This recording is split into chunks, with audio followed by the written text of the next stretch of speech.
हमें daily life में financial calculation की जरूरत तो पड़ती है, आपको भी पड़ती होगी। लेकिन क्या होता है कि अगर हम किसी के साथ बैठे हैं और कैलकुलेशन करने बैठे हैं तो क्या होता है, कैलकुलेटर उठाओ और घंटों उस पर बैठ के कैलकुलेशन करते रहो। अगर आपकी मेरी तरह मैथ्स वीक है तो और भी ज्यादा टाइम लग जाता है कैलकुलेशंस करने में। अब क्या होता है, हमें कभी ये जानना होता है कि हमारा पैसा कब डबल होगा अगर इन्वेस्ट करते हैं तो कितने रेट ऑफ इंटरेस्ट पर होगा, कहाँ इन्वेस्ट करना चाहिए, कहाँ इन्वेस्ट नहीं करना चाहिए। इन सब कैलकुलेशंस में ही हमें इतना टाइम चला जाता है कि हम और कोई रिसर्च कर ही नहीं पाते। आज की वीडियो उसी के लिए ही, आप ये वीडियो पूरी देखना। आपको कुछ ऐसे रूल्स बताने वाली हूँ जो आप अपने डेली लाइफ पर अप्लाई कर सकते हो, जिससे आपकी फाइनेंशियल कैलकुलेशंस बहुत अच्छी हो जाएंगी और बिल्कुल रैंडम ही आप सारी कैलकुलेशंस कर किसी को भी बता सकते हो कि पैसा डबल कब होगा, कितने इंटरेस्ट रेट पर होगा, कैसे इन्वेस्ट करना है, कैसे इन्वेस्ट नहीं करना है। इस वीडियो को अपने दोस्तों के साथ शेयर भी कर लो ताकि उनको भी ये रूल्स पता चल सके। अब जो सबसे ज्यादा कॉमन सवाल आता है सभी के पास यही होता है कि यार पैसा डबल कब होगा, कब इन्वेस्ट करूं, यानी कितने टाइम में मेरा अमाउंट जो है वो डबल होकर मेरे पास आ जाएगा। अब उसके लिए भी हम कैलकुलेटर लेकर बैठ जाते हैं। एक सिंपल सा रूल बताती हूँ, रूल ऑफ 72। इसमें आप क्या कर सकते हो, अगर आपका मॉडरेट रेट ऑफ इंटरेस्ट है तो आप क्या कर सकते हो, आप उस रेट ऑफ इंटरेस्ट को 72 से डिवाइड कर सकते हो। आपको एक आंसर मिल जाएगा, उतने टाइम में आपका अमाउंट डबल हो जाएगा। एक एग्जाम्पल ले लेते हैं। मान लीजिए आपको जो रेट ऑफ इंटरेस्ट मिल रहा है वो 7% का मिल रहा है, तो आपको क्या करना है, 72 डिवाइडेड बाय 7 करना है। इक्वल्स टू कितना हो गया, आपका जो अमाउंट है 10 साल में समथिंग आपका अमाउंट डबल हो जाएगा। अब थोड़ा सा रेट ऑफ इंटरेस्ट इंक्रीज कर देते हैं। अब मान लीजिए आपका जो रेट ऑफ इंटरेस्ट है वो 10% है। अब आपको 10% को 72 से डिवाइड करना है। आपका आंसर आ गया 7 ईयर्स अप्रॉक्स में आपका जो अमाउंट है वो डबल हो जाएगा। अब आपसे कोई भी ये सवाल पूछता है कि मेरा पैसा डबल कब होगा, आप बहुत ही सिंपल आंसर करके बता सकते हो और अपने दोस्तों के आगे बहुत स्मार्ट भी बन सकते हो। आपको ये रूल अच्छा लगा। अब आ जाते हैं दूसरे रूल पर। दूसरा रूल क्या होता है, मेजरली लोगों में कंफ्यूजन होता है कि कितना अमाउंट कहाँ पर इन्वेस्ट करना चाहिए, कितना गोल्ड में करना चाहिए, कितना स्टॉक्स में करना चाहिए, कितना शेयर्स में करना चाहिए। तो मैं आपको बताती हूँ, इसके लिए भी एक थंब रूल होता है।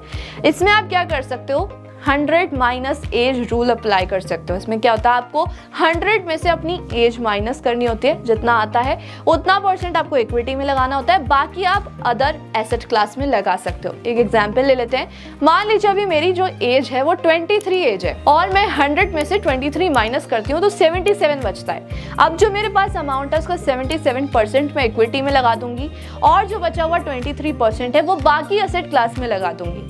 ये एक थंब रूल होता है, जिससे आपको एक रफ आइडिया मिल जाता है कि आप कहां पर कितना पैसा इन्वेस्ट कर सकते हो। बाकी आप पे भी डिपेंड करता है कि आप कहां पर इन्वेस्ट करना चाहते हो, आपको कितना रिटर्न चाहिए, कितना रिस्क बियर आप कर सकते हो। तो अगर आप इन्वेस्टमेंट कर रहे हो तो उससे पहले मैं आपको यही बोलूंगी कि आप अपने अकॉर्डिंग भी एक रिसर्च कर लो। वैसे ये थंब रूल है, अगर आप चाहो तो इसको भी अप्लाई कर सकते हो। अब आते हैं तीसरे रूल पर। तीसरे रूल को लेकर भी आजकल लोगों में बहुत ज्यादा कंफ्यूजन होता है कि यार मेरे खर्चे तो इतने बढ़ गए, मैं सेविंग कर ही नहीं पाता।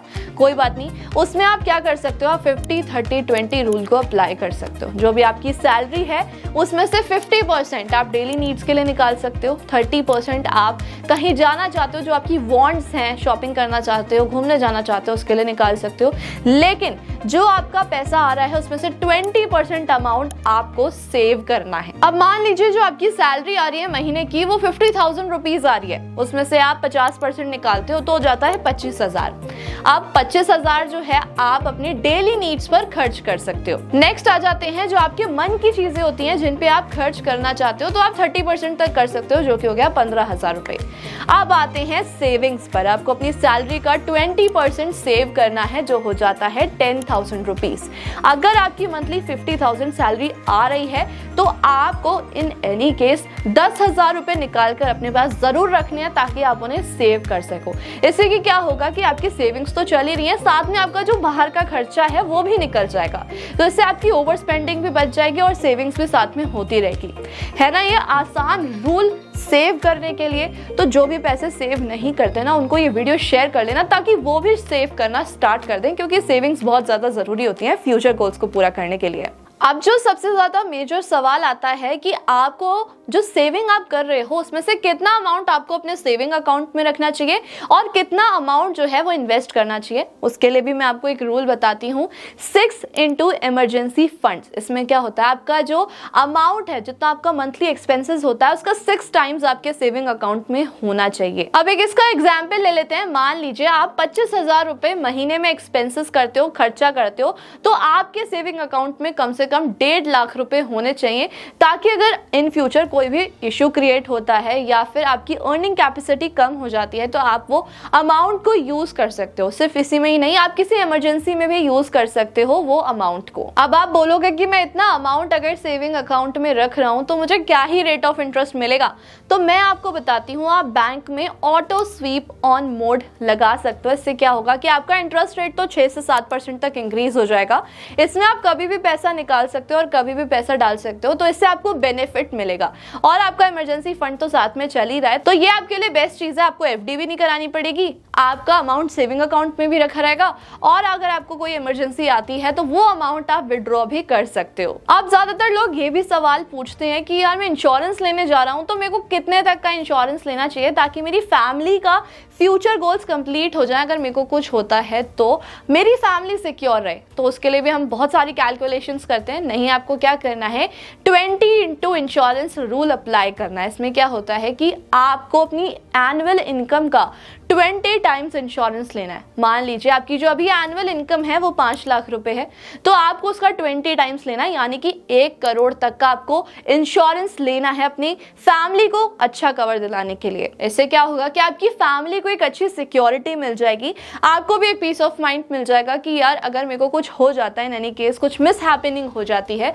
तो मेरी फैमिली के पास इतना अमाउंट है कि वो 20 साल तक सर्वाइव कर सकती है। क्योंकि अभी मैं इतना 5 लाख उन पे खर्च कर रहा हूं, तो आने वाले 20 साल तक के लिए उनके पास इतना पैसा तो रहेगा ही कि वो अपना खर्चा चला सकते हैं। तो ये एक आपके लिए तो पीस ऑफ माइंड होता ही है, तो एक फैमिली की सिक्योरिटी के लिए भी हो जाता है कि आप इतना अमाउंट कम से कम ले लो कि आने वाले टाइम के लिए फ्यूचर गोल्स कंप्लीट हो सके आपके फैमिली के लिए। अब आते हैं 6th रूल पर। क्या होता है, हम लोन तो ले लेते हैं लेकिन हम उसकी EMI पे नहीं कर पाते, जिसकी वजह से हम पे बहुत ज्यादा बर्डन हो जाता है। तो मैं आपको बताती हूँ आप इस सिचुएशन में क्या कर सकते हो। आप लोन लेने से पहले आपको ये कैलकुलेट करना है कि आपकी जो मंथली इनकम है उसके 40% से ज्यादा EMI आपको पे नहीं करना। मैक्सिमम आप लेकर चलोगे 40%, मिनिमम आप कितना भी कर सकते हो आपके ऊपर है, लेकिन मैक्सिमम आपको 40% से ज्यादा EMI में पे नहीं करना। इससे क्या होता है कि अगर आप इससे ज्यादा ले लेते हो, अपने डेली नीड्स को सैक्रिफाइस करना पड़ता है, जिसकी वजह से आपको मेंटल परेशानियां भी हो सकती हैं। आप स्ट्रेस में चले जाते हो, एंजाइटी में चले जाते हो। तो अगर आप ये रूल अप्लाई करते हो तो आपको लोन की EMI पे करना बहुत ज्यादा इजी लगेगा। अब एक एग्जाम्पल ले लेते हैं। मान लीजिए अभी जो आप मंथली इनकम कमा रहे हैं वो है 70,000 रुपीज। इसका 40% कितना हो जाता है, इसका 40% हो जाता है 25,000 रुपीज। तो आपको क्या करना है, आपको अपना गोल सेट करना है। आप उतने का ही लोन लोगे जिसकी EMI जो है वो 25,000 रुपीज पर मंथ बन रही है। इससे आपका लोन का EMI पे करना थोड़ा आसान हो जाएगा। अब ये भी आता है कि उसका टेन्योर पीरियड कितना है। तो जब भी आप लोन लेने चाहो तो आप उसके टेन्योर के अकॉर्डिंग भी अपना लोन अमाउंट चेक कर लेना, क्योंकि उसके अकॉर्डिंग भी आपका जो EMI होता है वो सेट होता है। अब आ जाते हैं लास्ट रूल पर, जो कि है 3x3x3 इन्वेस्टमेंट प्लान। इसमें क्या होता है, पहले 3 का मतलब होता है कि अगर आप इन्वेस्टमेंट करना स्टार्ट कर रहे हो तो आपको पहले इंश्योरेंस लेना चाहिए, चाहे वो हेल्थ इंश्योरेंस हो, लाइफ इंश्योरेंस हो या फिर टर्म इंश्योरेंस हो, और आपको इमरजेंसी फंड भी जमा करना बहुत ज्यादा जरूरी होता है। अब आ जाते हैं दूसरे 3 पर। दूसरे 3 का मतलब ये होता है कि अगर आपके पास कोई क्रेडिट है तो आप पहले उसका रीपेमेंट करो, डेब्ट का रीपेमेंट करो।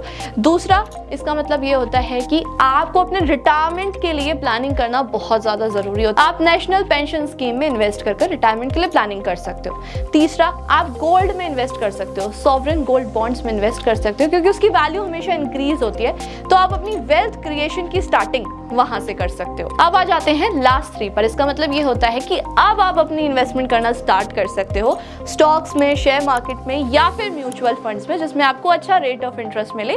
वो आपकी चॉइस पर डिपेंड करता है कि आप कहां पर इन्वेस्ट करना चाहते हो, आपको किसकी सबसे ज्यादा नॉलेज और आप कैसे कितना रिस्क बियर कर सकते हो। तो मैंने आपको इस वीडियो में बहुत सारे इजी रूल्स बताए कि आप कैसे इंश्योरेंस का अमाउंट चेक कर सकते हो, आपका अमाउंट कब डबल होगा ये चेक कर सकते हो, आपको कितना अमाउंट कहां पर कब कैसे इन्वेस्ट करना चाहिए, मैंने आपको सब बताए। लेकिन मैं आपको एक चीज और बताना चाहूंगी कि ये जो रूल्स होते हैं ये जर्नली तो बहुत अच्छे होते हैं, लेकिन आपकी क्या सिचुएशन है, आप कहां पर इन्वेस्टमेंट करना चाह रहे हो, कैसे करना चाह रहे हो, ये सिचुएशन नहीं समझते हैं। तो अगर आप कहीं पर भी जर्नली कैलकुलेशंस कर रहे हो तो आप इन रूल्स को डेफिनेटली यूज कर सकते हो, आपके बहुत काम में आएंगे। अदरवाइज मैं आपको यही बोलूंगी कि अगर आप कहीं इन्वेस्ट कर रहे हो तो उससे पहले आप सारी रिसर्च कर लो, जिससे कि आपको अच्छा रेट ऑफ इंटरेस्ट मिले या फिर आपकी सेटिस्फैक्शन के लिए आपको पता हो कि आप कहाँ इन्वेस्ट कर रहे हो, कैसे इन्वेस्ट कर रहे हो और आपको कितना रिटर्न मिलेगा, कितने टाइम में आपका अमाउंट डबल हो जाएगा। ये सिर्फ एक इजी कैलकुलेशंस होती हैं जो कि आपका घंटों का टाइम बचा देती हैं। आप सिर्फ इन कैलकुलेशन से सब कुछ डिफाइन कर इन्वेस्ट नहीं कर सकते। तो मैं आपको यही बोलूंगी कि अगर आप जर्नली कैलकुलेशंस कर रहे हैं तो आप इन रूल्स का डेफिनेटली यूज कर सकते हैं, आपको बहुत हेल्प करेगा। अगर आपको कोई भी कंफ्यूजन होता है तो आप मुझे कमेंट बॉक्स में बता भी सकते हैं, और इन्वेस्टमेंट के लिए अगर आपका डीमैट अकाउंट नहीं है तो उसका भी लिंक आपको हमारे डिस्क्रिप्शन बॉक्स में मिल जाएगा, आप जाके ओपन कर सकते हैं। हमारे चैनल को सब्सक्राइब जरूर कर दीजिए और अपने दोस्तों के साथ शेयर करना मत भूलना।